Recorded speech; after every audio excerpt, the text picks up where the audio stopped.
Bonjour tout le monde, aujourd'hui on parle du Vivo X50 Pro et X50 Pro Plus, mais surtout de la révolution qu'il apporte avec lui pour le système de photo.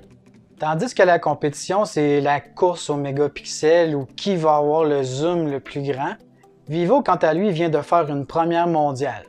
Il offre dans ses nouveaux modèles X50 Pro et X50 Pro Plus un stabilisateur optique à cardan.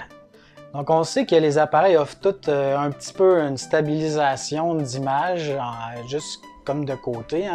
Mais là maintenant avec ce système-là, ça permet également que l'objectif va pouvoir rotationner pour pouvoir encore plus offrir de stabilité. Donc comme je le disais tantôt, Vivo vient de présenter sa nouvelle série de téléphones, les X50. Donc il y a trois modèles, le X50 normal, il y a le X50 Pro, puis il y a le X50 Pro Plus.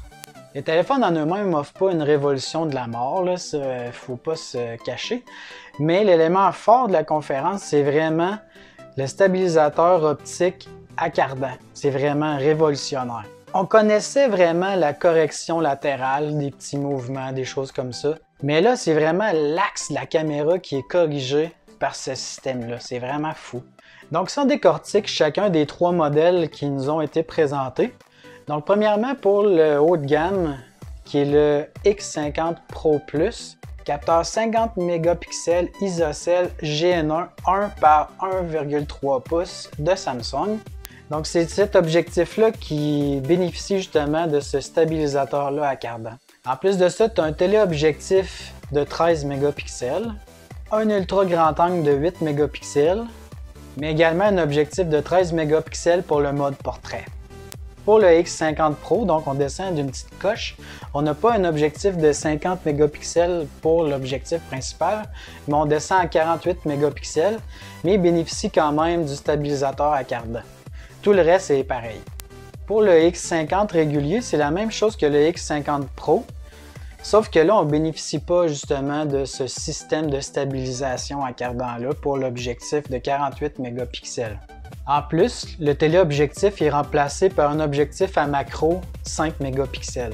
Les trois appareils bénéficient d'un écran de 6,56 pouces, AMOLED, Full HD+, de 2376 par 1080. On a 8 GB de RAM. Pour le stockage interne, on a le choix entre 128 ou 256 GB. Pour le haut de gamme, le Vivo X50 Pro Plus, bien, on a le Snapdragon 865 qui propulse toute cette belle machine-là. Mais on a un écran qui est incurvé avec un taux de rafraîchissement de 120 Hz. Pour le milieu de gamme, qui est le X50 Pro et non pas Pro Plus, bien, c'est le Snapdragon 765G qui le propulse. Mais par contre, également, l'écran il reste incurvé, mais on a un taux de rafraîchissement maintenant de 90 Hz.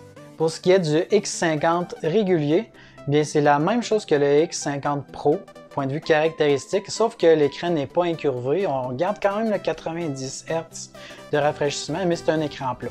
Donc, on peut vraiment dire que la marque chinoise Vivo vient de marquer un grand pas de révolution pour les appareils photo puis la stabilisation de celle-ci.